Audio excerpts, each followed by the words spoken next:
লক্ষ্য করছি যে কে বা কাহারা দোকান বন্ধের একটি সিদ্ধান্ত গ্রহণ করেছেন, যার মধ্য দিয়ে ওনারা প্রচারও শুরু করেছেন বিভিন্ন প্রচার মাধ্যমগুলোতে। এই ব্যাপারে আমাদের স্পষ্ট বক্তব্য হচ্ছে, বাংলাদেশ দোকান মালিক সমিতি এখনো ওই ধরনের কোনো সিদ্ধান্ত গ্রহণ করেনি।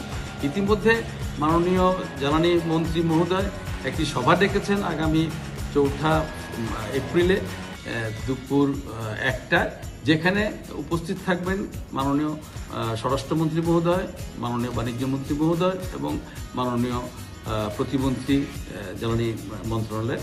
ওনাদের উপস্থিতি ইতিমধ্যে আমাদের সারা বাংলাদেশ থেকে জেলা সমিতিগুলো ঢাকায় আসবেন এবং আমরা দুপুর 1টায় ওনাদের সঙ্গে আলোচনা করে কিভাবে এই মুহূর্তে, আমরা জানি সারা পৃথিবীতে এখন জ্বালানির সংকট চলছে, এখানে কিভাবে ক্ষুদ্র এবং মাঝারি ব্যবসায়ীরা কিভাবে বিদ্যুৎ সাশ্রয় করতে পারে, এই ব্যাপারে সবাই মিলিতভাবে একটি সিদ্ধান্ত গ্রহণ করে আমরা সেটা কার্যকর করার ব্যবস্থা গ্রহণ করব। ধন্যবাদ।